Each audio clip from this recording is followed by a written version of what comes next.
Have you ever felt like the world was crashing down on you? Like you were a ship tossed in a relentless storm, with no control over the waves. Today, I want to tell you a story about a man who faced such a storm, not just at sea, but throughout his entire life. This is the story of Zeno of Citium, the founder of one of history's most resilient philosophies, Stoicism.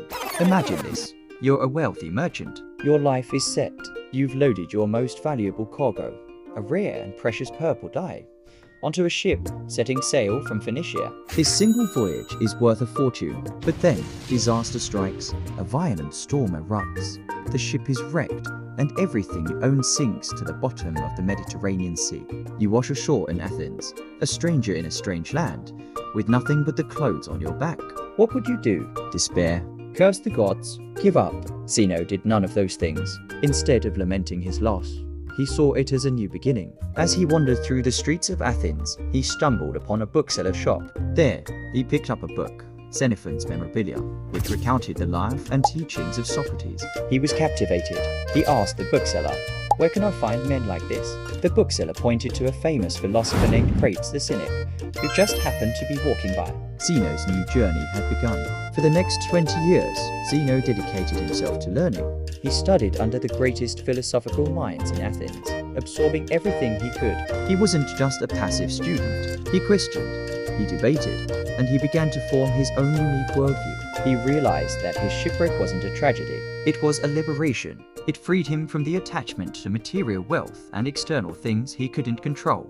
As he later famously said, "I made a prosperous voyage when I suffered a shipwreck."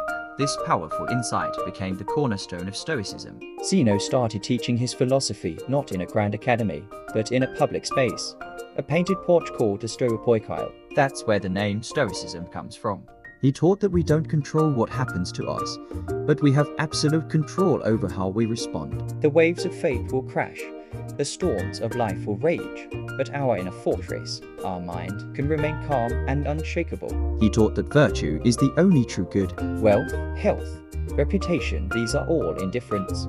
They are preferred to have, of course, but our happiness and inner peace should never depend on them. The real treasure is a rational, virtuous, and tranquil mind. By focusing on what's within our control, our thoughts, our judgments, our actions, we can achieve a state of inner peace, what the Stoics called apatheia, a state free from disturbing passions. Zeno's story is not just an ancient tale. It's a timeless lesson. It teaches us that our greatest setbacks can become our greatest opportunities for growth. When you lose a job, a relationship ends, or a plan falls apart, remember Zeno. Don't see it as the end of your voyage. See it as being washed ashore in a new land, a new Athens, full of possibilities you never considered. It's a chance to reevaluate what truly matters, to build a stronger, more resilient self. So the next time you feel that storm brewing, ask yourself, what can I control right now? I can't control the storm, but I can control the rudder of my mind.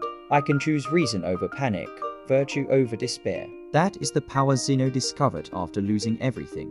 And it's a power that lies within each and every one of us, waiting to be unlocked. Thanks for watching. If this story resonated with you, hit that like button and subscribe for more lessons from history's greatest minds. Stay strong and stay stoic.